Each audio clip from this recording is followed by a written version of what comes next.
সুপ্রিয় শিক্ষার্থী, আজকে আমরা এই জায়গা থেকে শুরু করব। তো চলো এখন আমরা ক্লাসটি শুরু করি। জোড়াই আলোচনা। আমাদের যেসব কথা ও কাজ কুফরির পর্যায়ে পড়ে তার একটি তালিকা প্রস্তুত করো।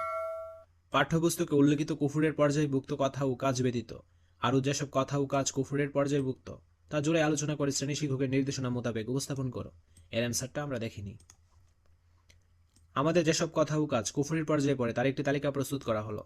হালালকে হারাম ও হারামকে হালাল মনে করা, ইসলামিক বিষয় নিয়ে ঠাট্টা করা, আল্লাহের অস্তিত্বে শিরক করা, কাফিরদের অনুকরণ করা। মদ, জুয়া, সুদ, ঘুষ ইত্যাদিও কুফরির পর্যায়ে পড়ে। আল্লাহর একাত্মবাদে অবিশ্বাস, গুণাবলিতে অবিশ্বাস। তারপর 19 নম্বর পৃষ্ঠায় চলে যাব। বাড়ির কাজ। আল্লাহ তাআলার নির্দেশনা মেনে চলে কুফর থেকে নিজেকে দূরে রাখি। উল্লেখিত শিরোনামের আলোকে তোমরা কুফর থেকে নিজেকে দূরে রাখার কৌশল বর্ণনা করে 200 শব্দের একটি প্রতিবেদন তৈরি করো। চলো এর অ্যান্সারটা দেখে নিই। আল্লাহর নির্দেশনা মেনে চলি, কুফর থেকে নিজেকে দূরে রাখি, 5 ওয়াক্ত সালাত আদায় করি, মিথ্যা বলা ছেড়ে দিই, সুদ ঘুষ ইত্যাদি হারাম কাজ থেকে দূরে থাকি, হজ জাকাত পালন করি, আল্লাহর একাত্মবাদে বিশ্বাস করি, রিসালাতে বিশ্বাস করি। তারপর 23 নম্বর পৃষ্ঠায় চলে যাব।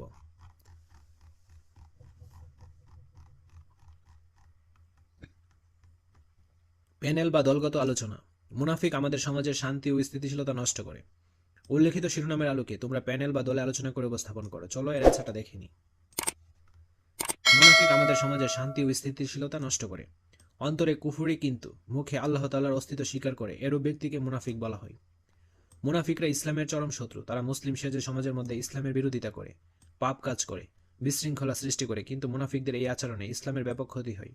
মানুষ ধর্ম নিয়ে কটু কথা বলে, বিধর্মী হয়ে যায়। মুনাফিকদের 3টি বৈশিষ্ট্য: যখন কথা বলে মিথ্যা বলে, আমানতের খেয়ানত করে, ওয়াদা ভঙ্গ করে। তাই মুনাফিকদের থেকে দূরে থেকে নিজেদেরকে হেফাজত করব। দেন আমরা 24 নম্বর পৃষ্ঠায় চলে যাব। প্রতিফলন ডায়েরি লিখন। চলো এর অ্যান্সারটা দেখে নিই। নিফাক থেকে নিজেকে মুক্ত রাখার জন্য ব্যক্তি, পরিবার, বিদ্যালয় ও সমাজ জীবনে আমি যেসব ভালো কাজ করব এবং যেসব মন্দ কাজ পরিহার করব।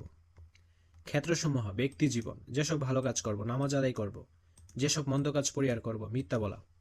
পরিবার, যেসব ভালো কাজ করব, সাহায্য সহযোগিতা করব, যেসব মন্দ কাজ পরিহার করব, অসম্মান করা। বিদ্যালয়, যেসব ভালো কাজ করব, শিক্ষকের কথা মেনে চলব, বেয়াদবি করা, এটা পরিহার করব। ক্ষেত্রসমূহ: সমাজে, যেসব ভালো কাজ করব, ধনী গরিব বৈষম্যের দূরীকরণ, যেসব মন্দ কাজ পরিহার করব, সুদ ঘুষ থেকে নিজেকে দূরে রাখা। আজকের ক্লাসটি এ পর্যন্ত। পরবর্তী ক্লাসটি আমরা এই অধ্যায় থেকে শুরু করব, ইবাদত। যারা চ্যানেলটি এখনো সাবস্ক্রাইব করেনি, সাবস্ক্রাইব করবে বলে ভেবে রেখেছো, তারা অবশ্যই চ্যানেলটি সাবস্ক্রাইব করে আমার সাথেই থাকো। ধন্যবাদ সবাইকে।